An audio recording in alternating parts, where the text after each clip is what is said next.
Queria convidar você nesse momento a curvar sua cabeça, fechar seus olhos. Vamos orar, vamos falar com Deus para que Ele nos dirija, nos direcione hoje. Seja uma manhã de aprendizado. A Deus, Pai amado, nós te damos graças por esse tempo aqui, nós te louvamos por esse momento. Nós temos a oportunidade de aprender mais do Senhor, conhecer mais do Senhor, sermos edificados por Ti. Nos dá uma visão diferente com relação à graça de Deus relacionada à Tua obra missionária e que nós possamos sair daqui realmente impactados pela Tua palavra.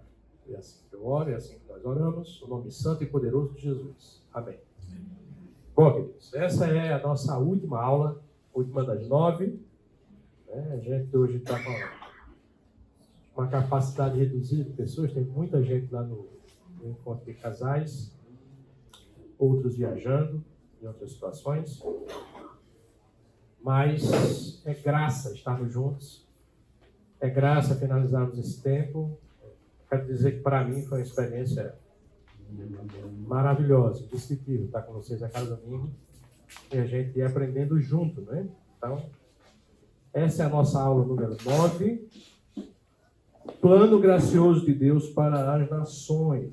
Vai fazer aí uma relação entre graça e a obra missionária, né? Então, a gente vai fazer um passeio pelas Escrituras, tá? E a gente vai ver aí alguns desdobramentos interessantes. Se a gente entrar nessa realidade, o que foi que a gente viu até aqui? Queria ver de vocês, né? O que é que vocês aprenderam com esse curso? Não aprendeu nada, então. Eu não fiquei preocupado. Antes de eu revisar o que vocês viram, eu queria hoje ouvir de vocês um pouquinho, né? O que é que vocês aprenderam da vida na perspectiva da graça? Humildade. Certo? Aprendemos que... A gente não é mais que outras pessoas. Isso. Vamos servir. A graça nos ensina muito bem nosso papel, nosso lugar, não é? A nossa condição. Falamos sobre serviço também. Servir é uma graça, um privilégio. Ou seja, a graça ela não é só salvadora, mas ela é também capacitadora. Paulo vai dizer lá em 2 Coríntios que ele é o que é e faz o que faz. Não foi por nada, mas foi pela graça de Deus, né? Recebemos os dons pela graça. Isso. Nós vimos isso em Efésios 4, 7 ao 10, né? Os dons são uma graça de Deus concedida ao seu povo. Tá bom? O que mais a gente viu? Recebemos a salvação pela graça. Salvação pela graça, nós falamos e vimos isso em Efésios, capítulo 2, não é? Entendemos essa realidade. Mais alguma coisa que vocês queriam lembrar e destacar? Porque a graça pode alcançar várias pessoas, sendo pobre, sendo rico. Exato. A nossa comunhão é uma comunhão de origem sobrenatural, né? E a graça de Deus nos iguala, né? A mesma graça que salva alguém numa favela ou numa casa de taipa é a mesma graça que invade condomínios e situações financeiras imensamente ou inversamente divergentes, né? Ricos e pobres são salvos pela mesma graça, né? E colocadas no mesmo corpo chamado igreja. E mais alguma coisa que vocês queriam destacar, que a gente viu até aqui? Que a gente tem que exercitar essa graça com o outro também. Isso, essa graça que nós recebemos da parte de Deus nos é dada para ser transbordada para com os meus semelhantes. Tá bom. Mais alguma coisa que vocês queriam chamar a atenção desse curso? Manter a unidade. Isso, nós temos que ter um esforço não para produzir unidade, mas para manter a unidade que a graça já nos proporciona. É isso? Bom, nós vimos isso aí nessas 8 aulas iniciais, né? Semana passada, alguém lembra um pouquinho do que a gente discutiu? O texto foi esse, Romanos 12, do 3 ao 8, né? Qual foi o assunto?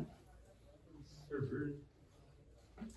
A graça, de forma aplicada na questão do serviço, né?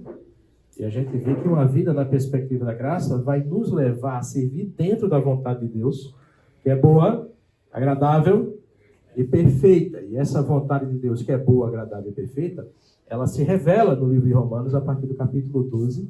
E no tocante à nossa vida como igreja, na nossa realidade de serviço, a gente viu ali 3 vontades muito claras de Deus para nós, para a nossa igreja, para a igreja de Roma, para a igreja que nós vamos plantar lá em Natal, qualquer igreja, de qualquer tempo, de qualquer lugar.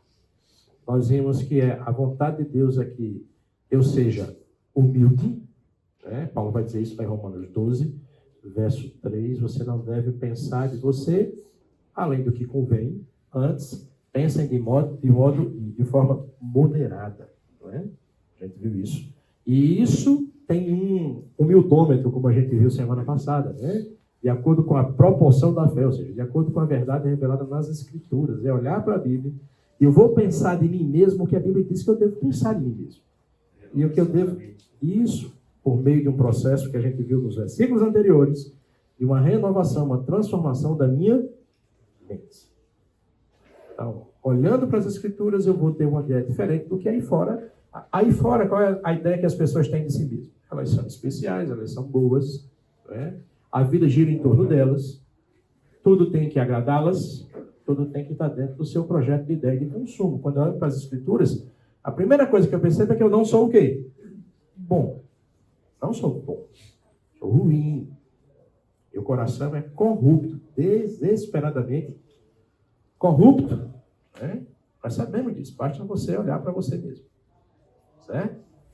Então, a Bíblia diz que eu tenho que pensar como realmente convém. Eu tenho que olhar para as Escrituras e entender que eu sou pecador e tenho que entender que a pessoa que está do meu lado, está atrás de mim, na minha frente, a minha esposa, meus filhos, também são o quê?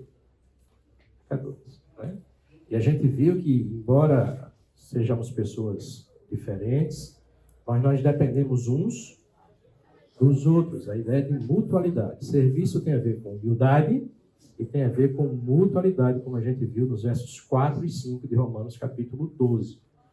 Nós somos o corpo de Cristo e somos um só corpo em Cristo, com funções específicas e responsabilidades mútuas. E por último, nos versos 6 a 8, ainda falando sobre serviço, servir uma graça, e Paulo vai dizer, de acordo com a graça que me foi dada, de acordo com a graça que nos foi dada, né, cada um exerça o seu dom com excelência. Ele vai dizer, se aquele que ensina, esmere-se no ensino. Se alguém que contribua, contribua com generosidade.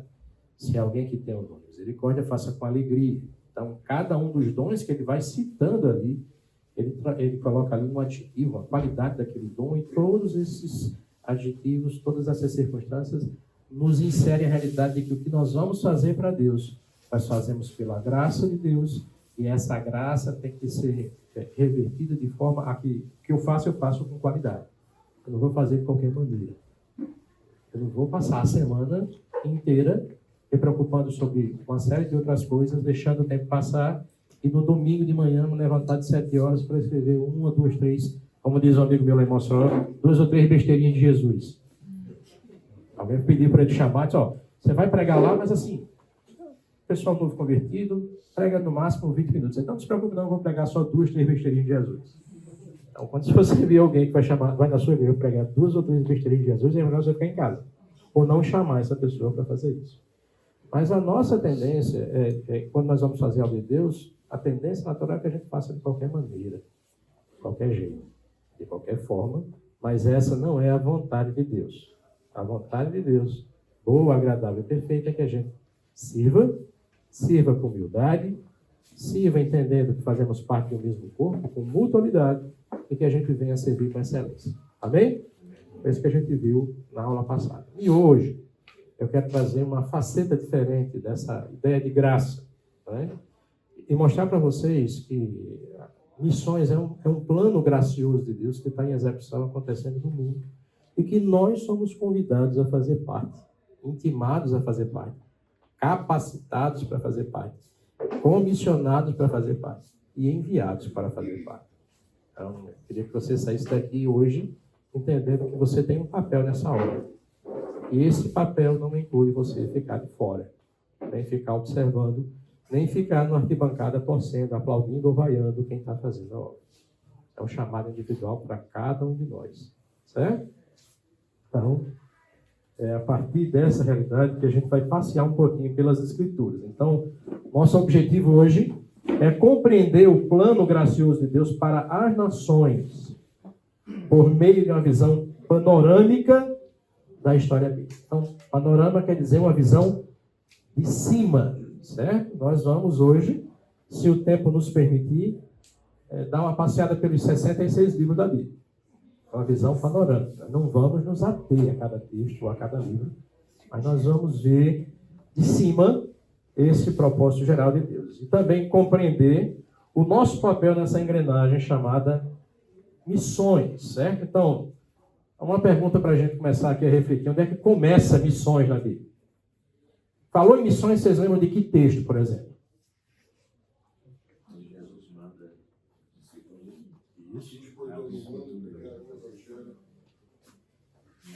Lembramos de cara da grande comissão, né? A grande comissão vai estar expressa nos 4 evangelhos, ainda que de maneira diferente, mas ela está expressa nos 4 evangelhos. E entenda que os 4 evangelhos são escritos por 4 pessoas diferentes, com públicos completamente distintos, com propósitos distintos, narrando a história de Jesus. Mas essa ordem é tão importante que ela aparece concomitantemente nos 4 evangelhos e ainda aparece no livro de Atos, né? E a gente vai poder dar uma olhadinha aqui nisso, né? Agora, o que é missões? Quem pode me dar uma definição aí sobre missões? Missões é aquele negócio que Lucas fala no domingo à noite. Talvez essa seja a sua definição de missões. Não é a melhor, mas talvez essa seja a sua. Missão é um trabalho-alvo a ser cumprido. A gente mudou a palavra. Sim. Um plano, um projeto que precisa ser executado. Não é? O que mais? Eu lembro de Gênesis 12, Deus falando com Abraão, sai da tua terra, da tua parentela, vai para eu te mostrar ali, será uma grande nação, uma grande bênção. Então veja, em cima do que o Isaac falou, missões na Bíblia não começam com a grande comissão. A gente de cara lembra da grande comissão, mas aí é um texto de obra missionária. Ali há um missionário potencial sendo deslocado da sua terra para ir para outro lugar, mas a gente vai olhar para esse texto com um aspecto do ponto de vista do plano geral de Deus para as nações, porque no fim do texto de Gênesis 12, Deus olha para Abraão e diz que de Abraão todas as famílias da terra seriam o quê? Abençoadas. Esse é um propósito missionário, ou não? Sim. Antes da grande comissão. Então, qual é a relação entre graça e missões? Não é? A missão é quase que mais forte no Novo Testamento. Vai ter essa aí, ou não? Será? Eu fiz isso de propósito. O nosso pensamento é exatamente isso. De que missões é uma coisa mais profunda no Novo Testamento. Mas a pergunta é, será que é mesmo? Será que é isso que a Bíblia diz mesmo? Vamos tentar cavar um pouquinho mais fundo, né? Olhando para a perspectiva do Novo Testamento, você tem um texto aí que envolve o amor de Deus pelas nações. Porque Deus amou quem? O mundo, de tal maneira. Em que contexto esse texto está escrito? Jesus está falando com quem aí em João capítulo 3? Ele está conversando com quem? Com um personagem. Quem é o personagem? Nicodemos. Nicodemos era o quê? Assírio, babilônico, fariseu, ele era judeu, ele fazia parte de um grupo religioso da época, muito importante, né? Um grupo religioso muito xenófobo. A mentalidade farisaica era que o reino de Deus era para quem? Só para eles. Um fariseu não sentava com um gentil de maneira nenhuma, nem tocar no gentil que tocava. Longe disso. Isso era um sinal de impureza. Os fariseus aguardavam a restauração do reino teocrático de Israel, a chegada de um Messias. Mas a ideia de que esse Messias iria estar com os gentios, nem de longe passava pela mentalidade deles.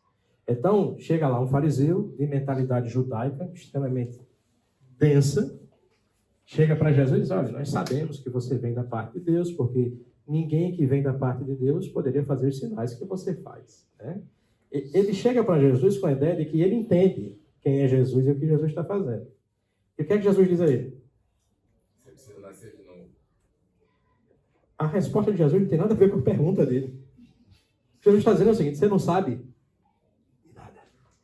Você está dizendo para mim que você sabe, mas na verdade você não sabe de nada. Isso fica claro no desenvolvimento do diálogo, né? E aí, por último, Jesus arremata com isso aqui, ó, porque Deus amou o quê? Uma das coisas que você vai precisar entender, Nicodemus, é que o plano de Deus, ele é para todas as nações. Sua cabeça vai ter que abrir. Você vai precisar entender isso. Né? Há um outro texto também aí que relaciona o amor de Deus pelas nações. E aí já na Grande Comissão expressa em Mateus, capítulo 28, do 18 ao 20. Né? Vão e façam discípulos aonde?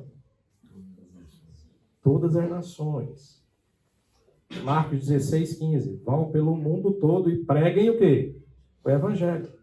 A todas as pessoas de todas as nações. Lucas, capítulo 24, 46 e 48. Você tem aí a grande comissão na versão lucana. Né? E nessa versão, o nome de Jesus teria que ser pregado, o seu Evangelho de arrependimento e perdão. Para quem? Todas as nações. João 20, 21.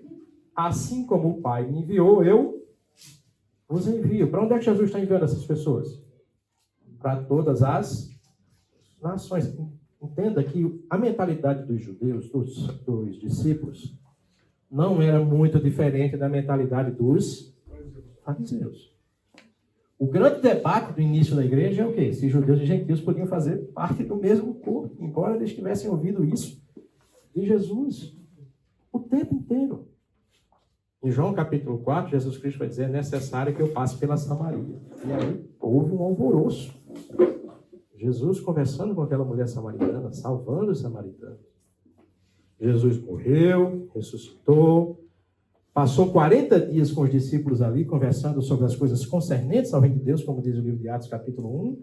Aí, em Atos capítulo 1, se não me engano, no verso 6, depois de Jesus falar essas coisas, aí um dos discípulos vai e pergunta: é agora, Senhor, que tu vais restaurar o reino de... Era um reino supracultural de Jesus, não tinha, mas os caras ainda estavam pensando na restauração do reino de... E Jesus dá uma cortada sensacional, diz assim: não importa a vocês, ou não cabe a vocês, interpretar o tempo das estações que o Pai determinou para si mesmo. O que é que cabe a vocês? Mas vocês receberão poder, serão revestidos de poder, ao descer sobre vocês o Espírito, para que vocês sejam que minhas? Aonde? Toda a Judéia, Samaria e confins da terra. Judéia, Samaria, Jerusalém, Judéia, Samaria e confins da terra. E foi devagarzinho aí, né? E o livro de Atos, esse é um versículo-chave do livro de Atos. Você não vai conseguir compreender o livro de Atos sem, a cada capítulo, você voltar para Atos 1:8. Por quê? Porque o livro de Atos é exatamente mostrando que o Evangelho chegou aonde? Jerusalém.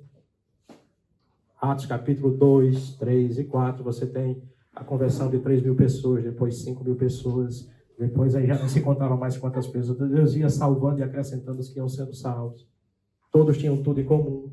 Aonde era isso? Em Jerusalém. Mas a ordem foi para ficar só em Jerusalém? Aquela coinonia virou uma coinonite. É um problema, cuidado, viu? A sua coinonia não pode virar uma coinonite. Uma inflamação. Está tão bom aqui, o negócio está tão gostoso, que a gente não vai mais olhar para fora, é só a gente aqui dentro. E o que é que acontece em Atos capítulo 8? Há uma perseguição. No seu plano, na sua soberania, Deus permite que o diabo levante uma perseguição contra a igreja. O que é que acontece? A partir de Atos 8, a igreja faz o quê?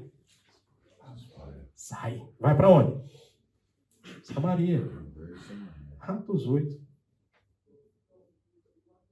Está cumprindo Atos 1 e 8? Tá. Depois, Pedro vai na casa do centurião Cornélio, na cidade de Jope, que ficava no território da Judéia. E depois de Atos 13, o que é que acontece com a narrativa do Evangelho? Entra Paulo na história, sai Pedro, entra Paulo, e a igreja vai alcançando até os confins da... Entenda que confins da terra, naquele contexto, no século I, a oeste era a Espanha e a leste era a China. Quando Paulo escreve sua carta aos romanos, ele diz que quer ser enviado pela igreja de Roma para pegar o evangelho aonde? Na Espanha, no fim do mundo. Quando o missionário do Velho Testamento, Jonas, decide fugir da vontade de Deus, ele pega um navio e quer ir para onde? Para onde? Onde é que fica Tarsis? Para a Espanha. Para onde é que Jonas queria ir? Para o fim do mundo. A América só vai existir no conceito, no contexto da sociedade a partir do século XV. Então, o fim do mundo era aquilo ali. E em menos de um século, o Evangelho chegou até o fim do mundo, até os confins da terra. Né? Agora, é interessante que a minha Bíblia não tem Atos 29. A sua tem Atos 29? Tem Atos 28. O texto termina, dá a sensação de que deveria ter uma continuidade. Né? Paulo está preso. Não sabe o que aconteceu com Paulo? O que acontece com as igrejas? Porque Atos 29 é construído por cada geração. Nós fomos chamados a construir o capítulo 29 do livro de Atos na nossa geração. Né?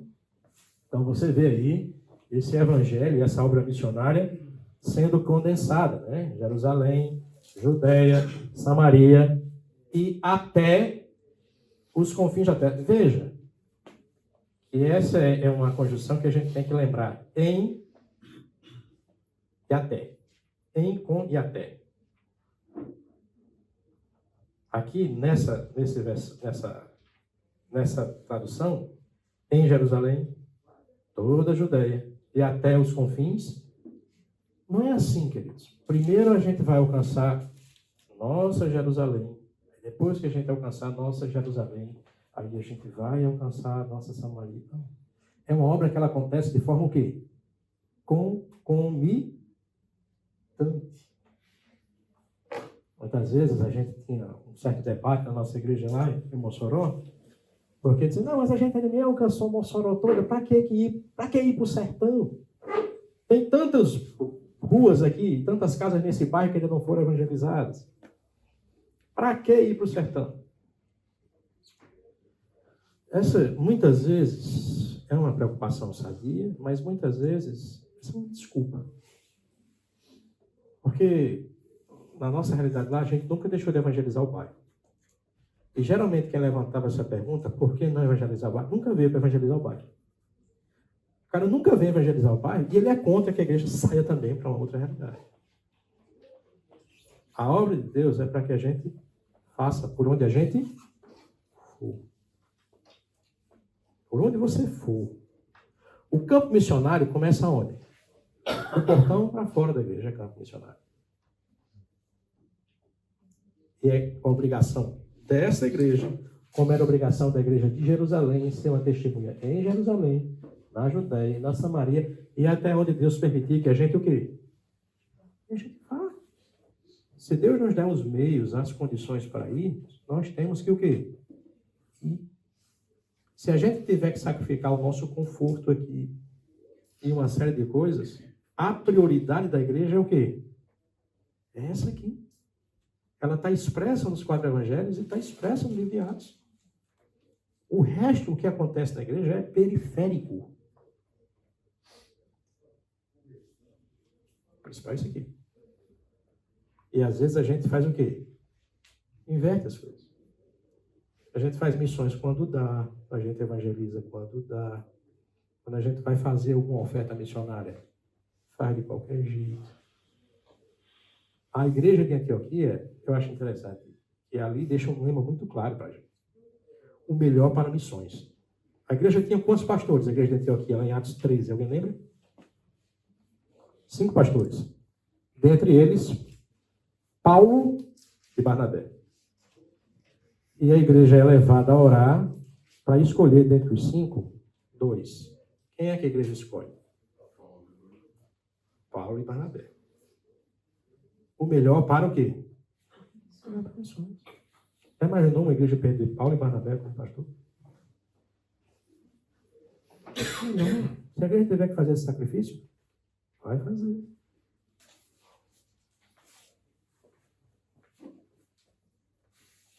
Vamos lá. Vamos tentar aqui agora dar uma acelerada, uma viajada pelo tempo, né? Veja, há um propósito missionário lá na criação. Veja, Gênesis capítulo 1, verso 27 e verso 28. O homem foi criado à imagem e semelhança de Deus, não é isso? E ele foi criado para fazer o quê?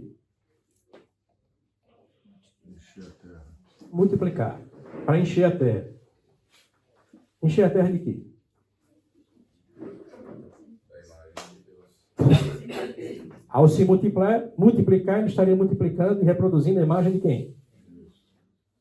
A ideia de Deus foi que toda a terra fosse alcançada com a sua glória.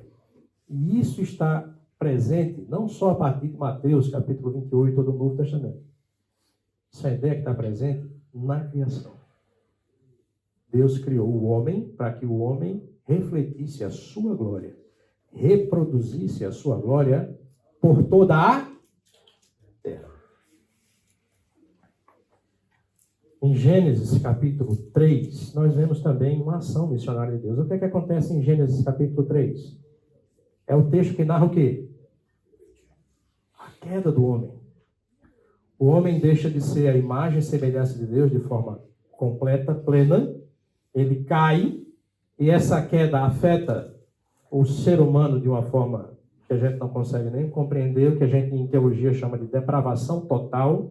Ou seja, todas as áreas do homem, imagem, o seu intelecto, as suas emoções e a sua vontade foram afetadas pelo pecado.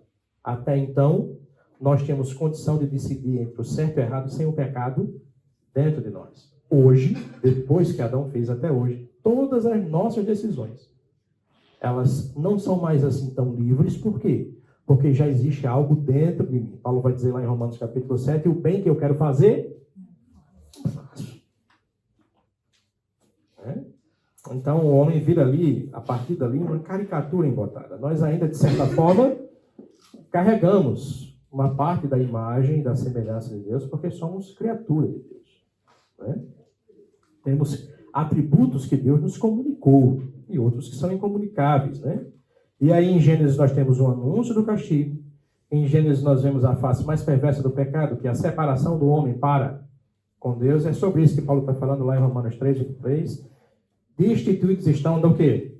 Da glória de Deus. O homem foi expulso da presença de Deus no jardim e Deus ainda colocou anjos ali com espadas para que o homem não pudesse voltar mais. Essa glória que existia no início, ela foi o quê? Rompida aqui.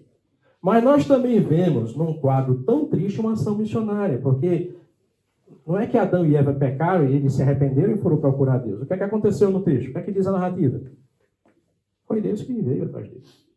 Foi Deus que teve a iniciativa de perguntar a Adão onde é que ele estava, onde é que estava Eva, o que é que estava fazendo. Foi Deus quem providenciou ou não o sacrifício de pele de animais para eles? Foi, eles tinham colocado folhas aqui para cobrir as suas vergonhas, que agora eram vergonhas, antes não eram. Então houve ali em Gênesis capítulo 3 um sacrifício de sangue. Se houve peles de animais para cobrirem as suas vergonhas, houve o quê? Houve um derramamento de sangue. A gente sabe que sem derramamento de sangue não há perdão de quê? De pecados. Então, se você tinha dúvida se Adão e Eva foram salvos, eles foram. Houve um sacrifício. Houve a celebração de paz entre Deus e aquele casal. Agora, as consequências do que eles fizeram permaneceram e permanecem até hoje. Mas nós vemos o quê? Em Gênesis capítulo 3, nós vemos missões. Missões é o quê? O projeto de Deus para salvar quem? O homem. E ele fez isso aonde? Lá no Éden. Se você tem alguma pergunta, se está difícil de entender, pode sinalizar e a gente vai conversando. E também em Gênesis capítulo 3, há a promessa, a primeira promessa de Jesus Cristo. Em Gênesis 3,15, quando Deus olha para a serpente e diz a relação entre a serpente e o descendente da mulher. Ali nós temos esse texto chamado de proto-evangelho. É a primeira menção ao Evangelho e a primeira menção da obra de Cristo, que era destruir a obra que a serpente havia feito ali no Éden. apontando para missões. Há um propósito missionário na formação de Israel. O texto que você usou em Gênesis capítulo 2, verso 1 a 3, é Deus tirando Abraão da sua cidade. Né? Abraão vivia numa cidade idólatra, seu pai era idólatra, provavelmente Abraão também fosse idólatra, mas Deus separou Abraão por graça, não havia mérito em Abraão. E graciosamente Deus apontou um plano para Abraão. Qual era o plano? Sai da tua terra, da tua parentela, vai para o lugar que eu te mostrar, e de ti farei uma grande... Qual era o propósito dessa nação? Ser grande em si mesma e fechada para si mesma, como os fariseus entendiam que eram? Não. Por meio de vocês, todos os povos da terra seriam o quê? Na formação de Israel, Deus estava pensando no resgate da humanidade, Deus estava pensando na obra missionária. Está lá, está na sua Bíblia, está na minha Bíblia. Ele formou um povo, para que daquele povo viesse quem? O Messias. E aquele Messias deveria ser uma bênção para todas as nações. Veja, a igreja teve um chamado missionário. Uma vez que nós nos convertemos, nós somos enviados, nós devemos sair. O chamado missionário para Israel é um pouco diferente do nosso. Israel não era para sair das suas fronteiras. Pelo contrário, Israel deveria ficar em suas fronteiras. E ao longo da história do desenvolvimento de Israel, as nações deviam olhar para Israel e dizer: realmente Deus está agindo sobre isso. Vocês lembram do Salmo 126, se não me engano? Grandes coisas o Senhor tem feito por eles. Depois ele diz por nós. Mas no verso 2 ele diz que as nações olharam para Israel depois de 70 anos no cativeiro e de uma hora para outra Ciro sobe, emite um decreto, o povo volta. Porque a ideia de levar cativos naquele tempo aconteceu com várias outras nações ao redor de Israel. Mas só uma voltou, que foi quem? Israel. Voltou para o mesmo lugar. E deu continuidade em uma linha que deveria ir até o Messias. Então, por várias coisas que aconteceram lá, tirar Israel da escravidão egípcia, o maior império daquele tempo, da forma que Deus tirou, fez com que aquele povo passasse 40 anos andando no deserto, sendo sustentado de forma sobrenatural. Tudo isso deveria fazer com que as nações olhassem e dissessem: Deus está no meio desse negócio. Esse Deus aqui, não há Deus como esse Deus. Né?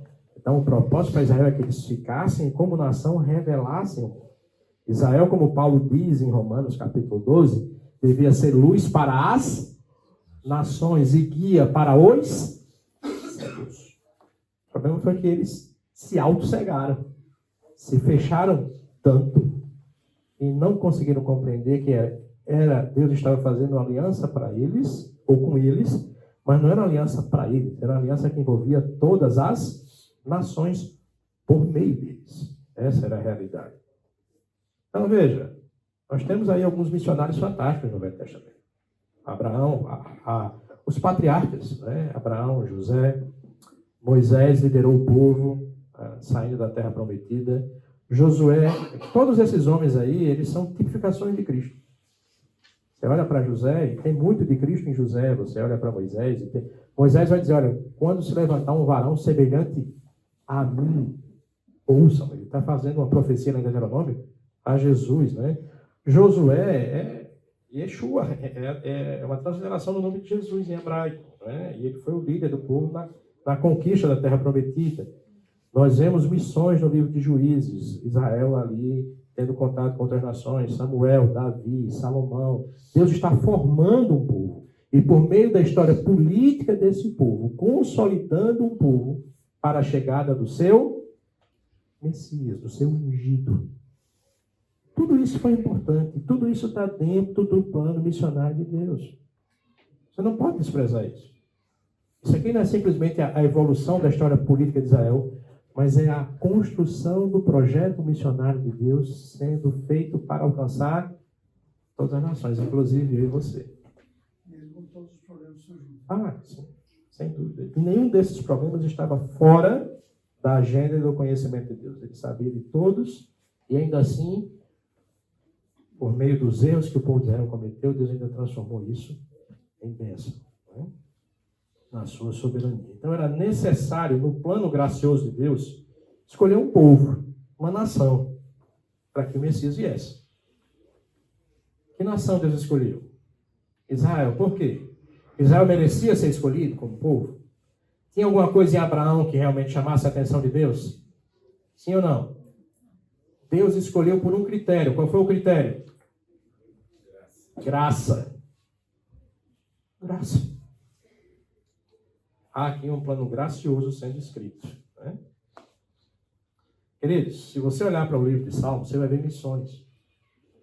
Você pegar o Salmo 2, é um hino em que Deus está prometendo que virá um rei que reinará sobre todas as... Quem é esse rei que virá sobre todas as nações? É Jesus.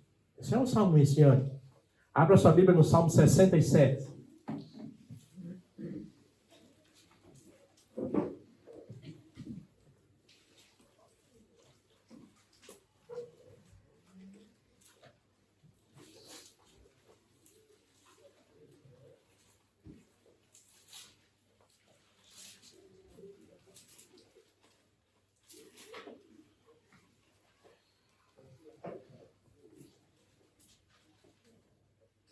O salmista diz assim no verso 1. Seja Deus o quê? Gracioso para conosco, que nos abençoe e faça resplandecer sobre nós o seu rosto, para que se conheça onde? Na terra o seu caminho e em todas as nações a sua salvação. O plano de Deus envolvia trazer um povo, formar um povo, e a partir desse povo ele alcançar o quê? Todas as nações. Missões não começa só no Novo Testamento.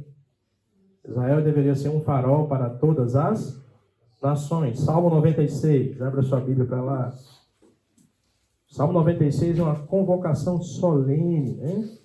Para que Deus seja adorado e louvado por todas as nações. Cantem ao Senhor um cântico novo. Quem deve cantar ao Senhor esse cântico novo? Cantem ao Senhor todas as terras. Cantem ao Senhor e bendigam o seu nome. Proclame o quê? A sua salvação. Verso 7 diz assim: deem ao Senhor, ó família dos povos, deem ao Senhor glória e força. Verso 10 diz assim: digam entre as reina o Senhor. Então veja, o propósito de Deus para salvar o mundo, ele não começa em João 3,16. Ele é um projeto desde o início. Nós temos missões desde o início. Não é algo que a fonte inventou, não é algo que a igreja do Novo Testamento inventou, mas é um plano maravilhoso. Você vê missões nos profetas. Nós temos aí o missionário Isaías, né? Quem é que queria receber o chamado daquele? Isaías, você vai pregar agora. Vou lhe advertir. Ninguém vai o quê? Ninguém vai se converter. Vai passar 40 anos pregando. Uma pregação de condenação, de acusação. Ninguém vai me ouvir. Há também o missionário Jeremias. Jeremias, ele previu o cativeiro, não só previu. Ele previu e experimentou. O livro de Lamentações de Jeremias é um livro escrito quando Nabucodonosor invade Jerusalém, destrói o povo, não é? E o profeta ali, ele diz que os olhos dele se desfalecem em água, em lágrimas, não é? E em determinado momento ele diz: eu quero trazer na memória aquilo que me traz esperança. Deus tem um propósito para esse povo, um propósito missionário, gracioso. Em algum momento Deus vai trazer esse povo o quê? De volta para receber o seu ungido, o seu Messias. Bom, então nós temos aí missões com os profetas. Nós vemos Daniel já em outro lugar, em outra terra, né, na Babilônia, sendo um exemplo e luz para aquele povo. Todos esses missionários, ou todos esses profetas, fizeram profecias não só relativas à restauração de Israel, mas o propósito e o plano de Deus para muitas nações, né? Nós temos aí Oséias. Oséias teve um chamado que ninguém quer, né? Ninguém quer receber esse chamado. que por meio de seu casamento e por meio do adultério de sua esposa deveria revelar o amor gracioso de Deus pelas nações, pelo povo, né? Então, queridos, nenhum outro povo ao longo da história, grave que eu vou dizer isso aqui, nenhum outro povo ao longo da história foi tantas vezes ameaçado em sua existência como o povo de Israel. Desconheço. Você conhece algum? Quantas vezes cativos e à beira da extinção a gente não pode lembrar no processo na história de Israel? Você consegue lembrar? Depois da divisão do reino de Israel em dois, o reino do norte, né? Formado por 10 tribos, foi invadido pelos assírios. A sua população foi dispersa em vários outros reinos e os que ficaram viraram um povo mestiço com povos de outros reinos, que vão dar origem aos samaritanos no Novo Testamento, por exemplo. Alguns anos depois, você tem o cativeiro babilônico, e a ideia ali era praticamente destruir a nação. Eles voltam. Quando você tem a história de Esté, o plano ali é o quê? Que todos os judeus fossem o quê? Exterminados. Jerusalém foi destruída no ano 70, depois reconstruída e destruída no ano 135.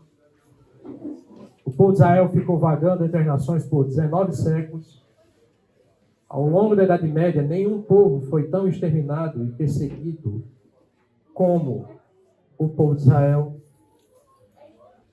O que Hitler fez com Israel na Segunda Guerra Mundial, matando 6 milhões de judeus, não chega perto do que a Europa cristã fez com os judeus ao longo de toda a Idade Média. Multiplique o que Hitler fez em 6 anos por 1000 e aí você vai ter ideia do que aconteceu com esse povo. Certo? Como diz o livro, um dos livros bíblicos, eu não lembro qual deles, mas diz que Jerusalém seria um cálice de tontear para as nações ao seu redor. Jerusalém está aqui e ao redor de Israel você tem o quê? Amigos ou inimigos? Inimigos. O tempo todo. A bandeira da OLP, Organização da Libertação da Palestina, de Yasser Arafat, dizia o seguinte: no sábado mataremos judeus e no domingo mataremos os cristãos. O Mahmoud Ahmadinejad, que foi um dos presidentes do Irã, ele disse que o sonho dele era varrer Israel para o mar. Tirar, depois da faixa de Gaza, vamos empurrar Israel para o mar. Israel não existe. O preletor do Congresso de Casais, ele estava falando, ele esteve lá em Israel e os povos ao redor não chamam Israel de nação, mas a ocupação. São um povo invasor. Então, há um ódio aí, e há um ódio terrível contra esse povo, um ódio satânico, né? Mas, se você observar em todos esses momentos, está praticamente à beira da extinção, mas Deus, de forma sobrenatural, graciosamente, o quê? Preserva esse povo. Por quê? Porque esse povo tinha uma função histórica. Qual era? Receber quem? O Messias. Esse Messias volta para buscar a igreja, mas também para desenvolver seus planos ainda com o povo de Israel. A propósito, né? Então, que outro povo da história deixou de existir como nação por 19 séculos e volta a existir no mesmo lugar de origem quase 2 mil anos depois? Você conhece algum povo? Onde é que estão os descendentes de Esaú, os edomitas? Você sabe onde é que estão os edomitas?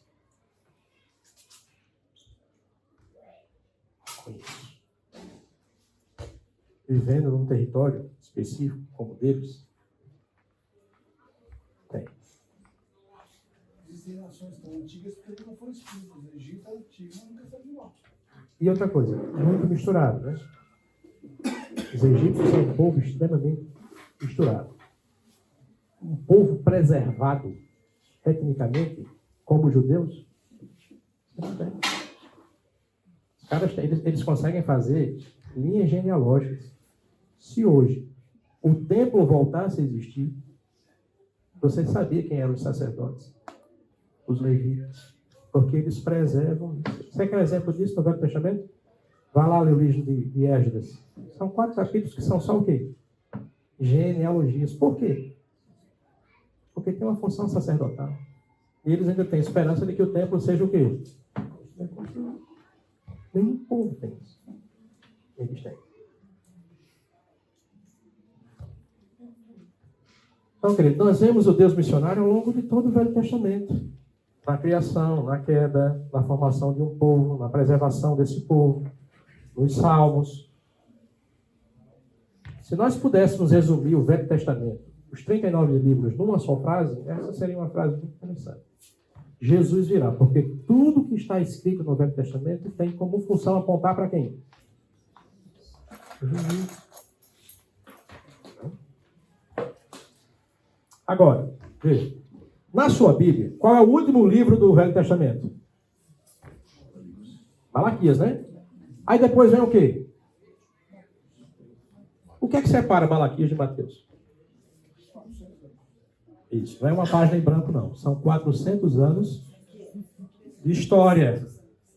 Esse período de 400 anos entre o Velho Testamento e o Novo Testamento é chamado de quê?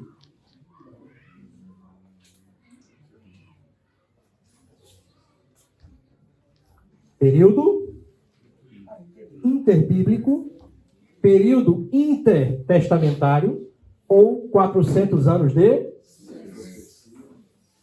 Por que 400 anos de silêncio? Como assim silêncio? Na Palestina todo mundo ficou mudo, foram 4 gerações, só vieram pessoas que não conseguiam falar. Quem é que ficou em silêncio? Como é que Deus ficou em silêncio? Deus silenciou a voz, o quê? Profética. O fim do Velho Testamento vai mostrando os diferentes ministérios de diferentes, o quê? Profetas. O último deles foi quem? Malaquias. Depois de Malaquias, houve um silêncio profético que só foi rompido 400 anos depois com quem? João Batista. A voz que clamava no deserto, o homem que ministrava no espírito do profeta Elias, o qual Jesus disse, olha, o Elias que tinha que vir já veio. E foi quem? João Batista. E vocês não conheceram, não identificaram.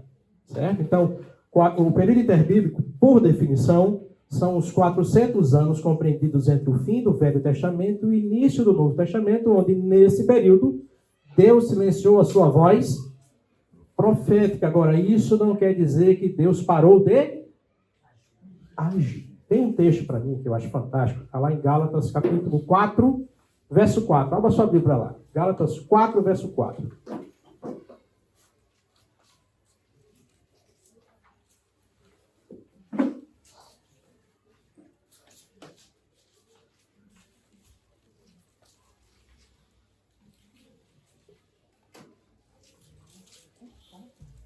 Gálatas 4, 4. Mas quando chegou a plenitude do tempo, Deus enviou seu Filho, nascido de mulher, nascido debaixo da lei, a fim de redimir os que estavam sob a lei, para que recebêssemos a adoção de filhos. O que é que Paulo está dizendo nesse texto?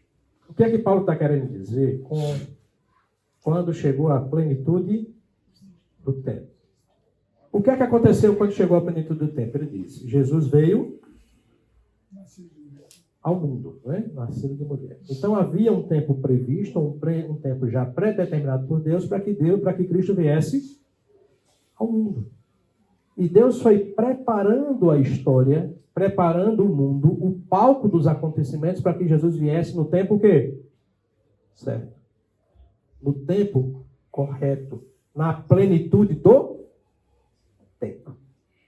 E isso foi acontecendo, como a gente viu no Velho Testamento, né? A formação de um povo, preservação para a chegada do Messias. E isso se acelera de uma forma que a gente não consegue muitas vezes compreender nesses 400 anos. Por exemplo, vamos pensar aqui em nomes de pessoas no Velho Testamento. Como são o nome dos amigos de Daniel? Sadraque, Mesaque e Abednego, Acasias, Joaquim, Jeconias. Como é que são os nomes do Novo Testamento? Qual é o nome dos apóstolos? Tem algum Azarias ali? Tem alguma? Tem? Como é o nome deles? São nomes hebraicos? Mateus, Pedro, João? São? Claro que não. Algumas coisas parecem que mudaram entre o Velho e o Novo Testamento. Né? Vocês conseguem identificar os fariseus no Velho Testamento? Sim ou não? É possível compreender o Novo Testamento sem entender o papel dos fariseus? É possível compreender o sacrifício de Jesus, todo o processo que aconteceu, a traição que houve, a perseguição que eles fizeram a Jesus e as reprimendas que Jesus fizeram a eles, sem compreender quem são os fariseus? Tem fariseus no Velho Testamento? Não, onde é que eles surgem? Se em Malaquias não tem, mas eu abro a Bíblia em Mateus e tem. Onde é que surgem as sinagogas? Onde é que surge o sinédrio onde Jesus Cristo foi condenado? Foram nesse período de 400 anos. Então, para que eu tenha uma boa compreensão do Novo Testamento, necessariamente eu preciso compreender o quê? Eu preciso recuar no tempo um pouquinho e pesquisar o que aconteceu entre o ministério do profeta Malaquias e o surgimento de João Batista, para que eu consiga compreender com mais profundidade o que acontece ali nos evangelhos e na história de Jesus Cristo. Então, o que é que a Bíblia fala sobre Israel no fim do Velho Testamento? Vamos lembrar daí, o que é que a gente lembra de Israel?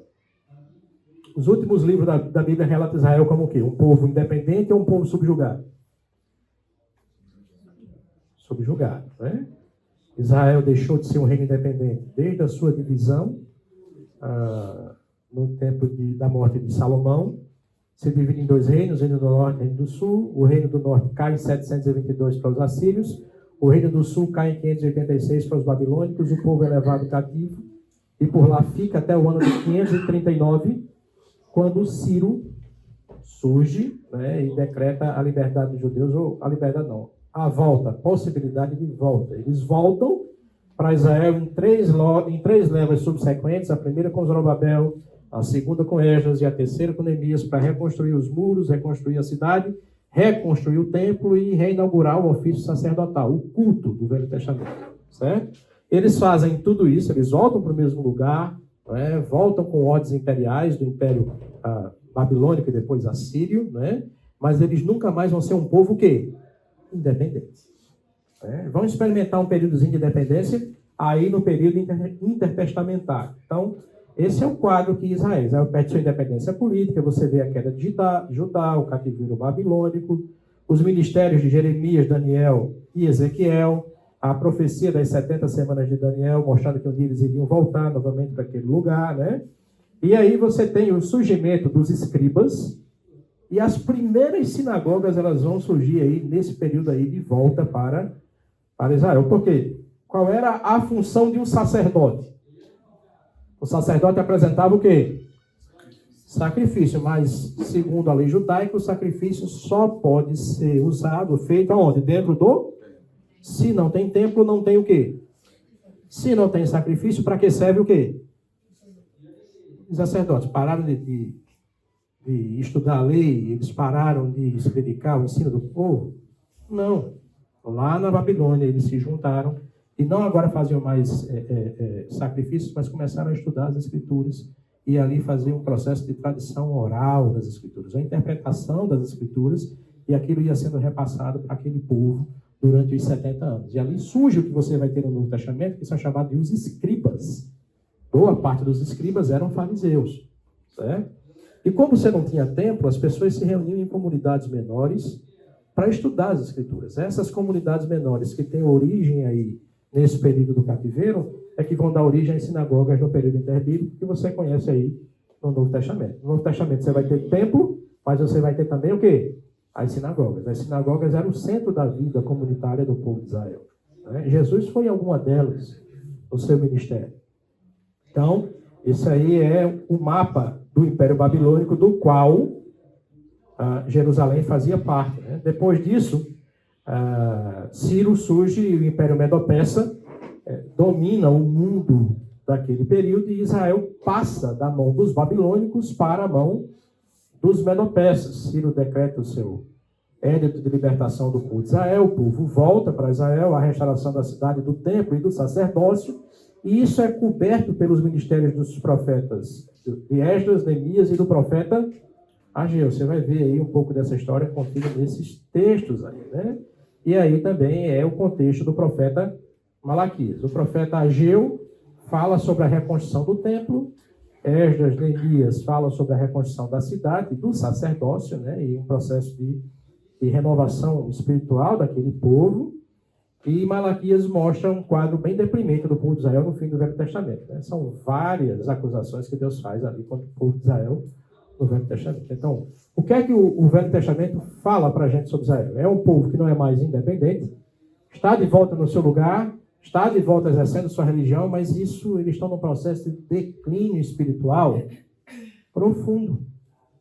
Né? E aí você tem um mapa desse Império Medo-Persa, que já é um pouco mais ampliado, e Jerusalém faz parte disso aí, né?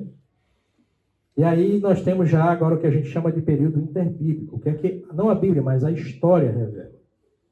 Então, se você quiser depois conhecer um pouquinho melhor isso aí, você vai ver também Daniel capítulo 7, Daniel capítulo 10, Daniel capítulo 11, que são profecias. Daniel está escrevendo antes que isso aqui aconteceu, mostrando que vários reinos iriam se suceder sobre o povo de Israel, e um deles seria o reino macedônico, ou o período de dominação grega, que vai de 332 até 167 a.C. Olha que nome lindo. O que é que vocês acham desse nome? Eu acho esse nome fantástico. Eu acho um nome que todo mundo podia ter um dos seus filhos como Alexandre. Né? Pode falar.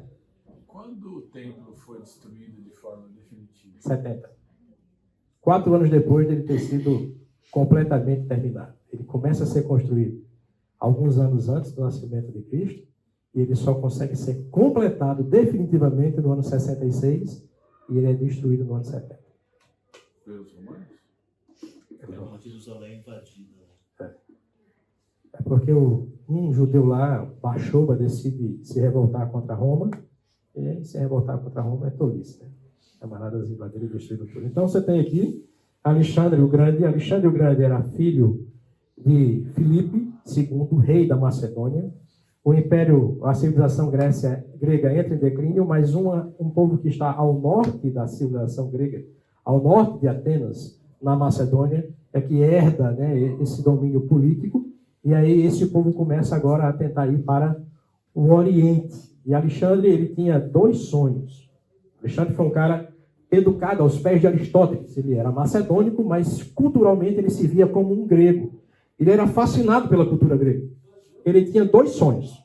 Um era conquistar o mundo, e o outro era fazer com que esse mundo conquistado falasse, pensasse, se vestisse, praticasse esportes, vivesse e enxergasse o mundo, não com a perspectiva da graça, mas com a perspectiva da filosofia e da cultura, o quê? Então, à medida que Alexandre avança para o Oriente, e num reino efêmero, Alexandre só foi imperador por 12 anos. Em 12 anos, esse camarada conseguiu conquistar um mundo até então conhecido. E aí, Alexandre, à medida que ele vai avançando, ele tem a ideia de ele mesmo ir se casando e casando seus principais generais e soldados com famílias abastadas do Oriente, fazendo a fusão das duas culturas, a cultura ocidental grega com a cultura oriental, e essa fusão de duas culturas é chamada de helenismo, cultura helênica. E por que isso é importante para a gente? Por que isso é importante para missões? Por que isso é importante para a nossa realidade? Porque você vai perceber, foi fundamental que isso acontecesse. O mundo inteiro foi helenizado naquele tempo, e a Palestina não é o quê? Diferente. Então, por que tinha nomes gregos, como Mateus, João, Pedro? Por quê? Porque Jerusalém passou por um processo de aculturar. A Bíblia não vai mostrar isso, mas está nesse período aí interbíblico. Então, Alexandre o Grande vai, né, expandindo o seu império para o Oriente, ele faz o processo de helenização do mundo.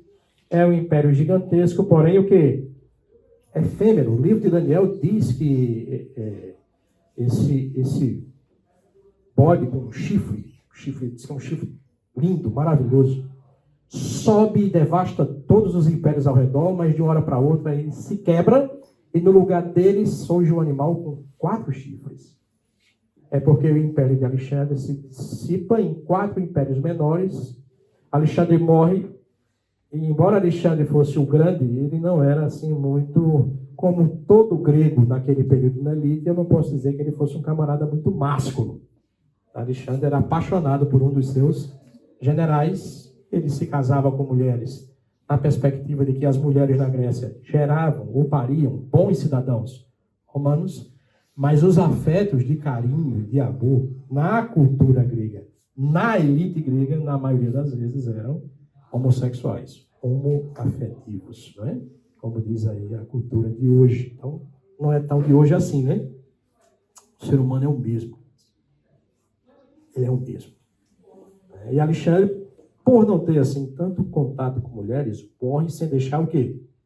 Descendentes. E quando você tem um rei em que o rei morre e não deixa descendente, é um samba do crioulo doido. O império foi dividido em 4 impérios menores.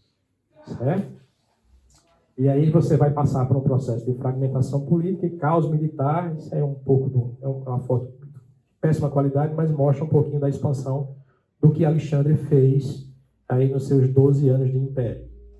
Para a gente, é importante entender que com a divisão do seu império, a Judéia, que é onde fica Jerusalém, ela entra numa rota de colisão. Ao sul da Judéia, no Egito, você tem um dos generais de Alexandre, que é Ptolomeu. E ao norte da Judéia, você tem Antíoco, que é um Seleucida, né? Que é um outro general. E eles dois vão ficar em guerra, um vindo da Síria e outro vindo do Egito. E quem é que está no meio do caminho entre a Síria e o Egito? Jerusalém. Jerusalém sofre muito nesse período. Durante 180 anos, Jerusalém fica na mão dos Ptolomeus, né? E depois dos Seleucidas. Então, a Cleópatra, por exemplo, foi a última soberana desse império dos Ptolomeus, né? Então, você tem aí, nesse processo de helenização, vamos botar isso para você ter uma ideia melhor. Então, você tem aqui Alexandria. Alexandre fundou 70 cidades com o objetivo de difundir a cultura grega no mundo. Uma delas é Alexandria, onde tinha uma importante biblioteca, né? Então, você tem aqui Alexandria, você tem aqui o Império Seleucida com Antíoco, e aqui no meio você tem o quê? Jerusalém. Esses dois impérios vão entrar em conflito o tempo todo. E Jerusalém roda nesse processo. Há um processo de helenização aqui. O que é isso? Nesse processo de helenização, os judeus não podem mais ler a Torá. A circuncisão é proibida. Os esportes na Judéia vão ser como eram em Roma e na Grécia, ou seja, os camaradas iam correr, iam fazer exercício pelado, nu. Ainda bem que essa prática acabou, né? Imagina como é que seria as academias hoje, né? É um negócio complicado. As Olimpíadas. Mas era assim, né? Além disso, os nomes foram trocados compulsoriamente. Você não tem mais pessoas com nomes judeus. Esses nomes vão sendo aculturados, mais ou menos o que aconteceu aqui no período de dominação dos portugueses, quando os índios iam se convertendo, eles iam recebendo um processo de aculturação. A forma mais forte de você dominar uma cultura é mudando o nome das pessoas, tirando a sua característica local. E isso foi feito aqui, certo? E lógico que todo o povo não gosta de passar por esse processo. Então, no meio dessa avalanche de coisas, surge um grupo de judeus que disseram: não, a gente não quer isso não, a gente quer permanecer o quê? O judeu. Esses judeus vão ser chamados de Hassidins, ou puritanos. São desses caras aqui que vão surgir os fariseus e os saduceus. É desse contexto. Pessoas que não querem absorver essa nova cultura. Eles são fiéis ao Velho Testamento. Eles são fiéis ao Pentateuco. E uma dessas famílias, certo? Vai liderar uma revolta. O nome do cara era Matatias. E ele tem 5 filhos: Judas, Simão, Jonatas, os outros não lembro, preciso de todos 5 para a gente lembrar, mas só para ter o contexto, eles vão se revoltar contra o domínio dos Ptolomeus e dos Seleucidas. Quem já leu a Bíblia Católica vai encontrar lá 1 Macabeus, 2 Macabeus. Macabeus era o apelídio dessa família. Macabeus significa martelo de Deus, certo? Eles vêm de uma família que é chamada de família asmoneana. O bisavô de Judas Macabeu, o nome dele era Asmon. e os seus descendentes são os asmonianos. Durante 100 anos, depois da revolta de Judas Macabeu, eles expulsaram os gregos, expulsaram seus inimigos e viveram um período de independência. Nesse período de independência surgem fariseus, saduceus, que são uma divisão dos racilins, eles não sentavam à mesa junto também. É interessante que a morte de Jesus é a convergência dos impossíveis. Se juntaram fariseus, saduceus e herodianos numa mesma mesa para traçar um plano para matar quem? Jesus. Certo? Então, tudo isso foram agitações que foram acontecendo aí nesse período para que Jesus viesse na plenitude dos tempos. Certo? Então, você tem aí o surgimento do sinédrio, a corrupção do sacerdócio, né? Período marcado por golpes palacianos. E aí você tem, já no período de declínio dos asmonianos, a chegada de um camarada aí, Antipater. Quem é Antipater? Antipater é o pai de Herodes. Lembra de Herodes? Herodes não era judeu. Você sabia disso? Herodes era descendente de Esaú. Herodes era um edomita. Judeus e edomitas se davam bem. Por isso que quando eu comecei a ler o Novo Testamento e vi que o rei de Israel mandou matar os filhos, os infantes de 2 anos para baixo. Como é que o rei manda matar todas as crianças do seu próprio povo de 2 anos para baixo? É fácil entender. Herodes não era um judeu, ele era um edomita, ele odiava os judeus e para ele foi fácil. Herodes era tão ruim que existia um adágio romano que dizia que era melhor ser um porco de Herodes do que ser um filho de Herodes. Herodes tinha 10 esposas, matou acho que 5 ou 6 delas. Né? E Herodes era tão ruim que ele sabia que quando ele morresse, ninguém ia chorar em Jerusalém. Ele já tinha deixado ordenado a morte dos principais líderes judeus, porque no dia que ele morresse, ele queria um povo chorando, embora não fosse por ele. Né? Mas isso não chegou a acontecer. Certo? Então, o Império Romano entra naquela jogada, domina aquele império e coloca Antipater como um testa de ferro ali para... E aí você tem a Judéia nesse período. Agora, você tem o Império Romano, você tem aqui a chegada de um império grandioso. Tudo isso que eu estou falando para vocês é para vocês compreenderem o seguinte. Veja, você tem agora nesse período, no período em que Jesus veio, você tem um só império. Durante séculos, Roma viveu em guerra, num período de expansão. 14 anos antes de Jesus nascer, Roma entra num período de paz, chamado de Pax Romana. Você tem um império pacificado, você tem um império com várias estradas. Há um ditado popular que dizia que todos os caminhos levam a Roma. Era fácil que as mercadorias, as correspondências, as comunicações, elas fluíssem pelos mais variados lugares do império. Você não tem uma fronteira aqui, é uma fronteira só. Você tem liberdade de ir e vir. Quer que isso tenha a ver com missões, quer que isso tenha a ver com o evangelho, quer que isso tenha a ver com graça. Tem tudo. Além de ser um único império, você falava no império todo uma língua oficial. Não era nem a romana, não era nem o latim ainda. O latim só se torna uma língua franca, é uma língua que domina o comércio e a política a partir do século III. No século I, a língua franca no mundo, por causa do plano de Alexandre, era qual? O grego. Me diga uma coisa, o Novo Testamento foi escrito em que língua? Foi escrito em? Não foi em hebraico não, como o Velho Testamento? Foi escrito em grego. Porque Deus tinha o quê? Deus tinha um propósito. Veja, poucos anos depois de Jesus ter morrido, as cartas neotestamentárias circulavam por todo o império. Deus foi preparando soberanamente os palcos, ou o palco do mundo, e tudo que aconteceu ao redor do povo de Jerusalém, para que quando Cristo viesse, a sua mensagem fosse o quê? Propagada com muita mais rapidez e facilidade. Nós vemos Paulo entrar no navio e ir para um lugar, depois ele pega a Via Ignácia, então a estrada romana, e ele segue por todo o Império Romano. Cristo veio na plenitude dos... Ele nem veio antes, nem veio o quê? Depois do que deveria vir. Ele veio no período correto. Então você tem aí rapidez na propagação das ideias e uma série de coisas. Então você vê, e aí a gente chega no Novo Testamento, como a gente viu no início da aula. Você vê Jesus vem, ele tem o seu ministério de encarnação, vida, obra, sacrifício, morte e ressurreição. O Espírito Santo desce em Atos capítulo 2, e aí a descida do Espírito Santo assinala a inauguração de um novo povo chamado Igreja, formado por judeus e gentios. Esse novo povo tem uma nova missão que não é tão nova assim, que é o que agora? Em vez de ficar, sair para fazer o quê? Anunciar o Evangelho, ser testemunha desse Evangelho dentro de um mundo completamente diferente do mundo do Velho Testamento. Dentro de um mundo em que as comunicações elas eram muito mais viáveis, em que não havia barreiras linguísticas. É por isso que as pessoas conseguiram compreender o Evangelho. É por isso que vai se dizer lá se não me engano, em Éfeso, chegaram aqui esses que, em Tessalônica, chegaram aqui esses que transtornam, ou que estão transtornando o quê? O mundo. O mundo foi sendo transformado por essa realidade. Isso é graça, queridos.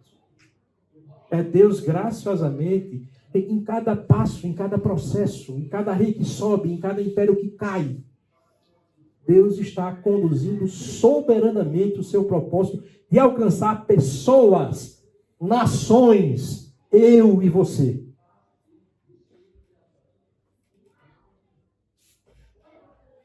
A igreja sai de Jerusalém, é uma mudança no foco do livro de Atos, sai Pedro, de cena entra Paulo, Antioquia Jerusalém deixa de ser a igreja de preeminência e passa a ser Antioquia, que é a igreja enviadora de Paulo para as suas 3 viagens missionárias, certo?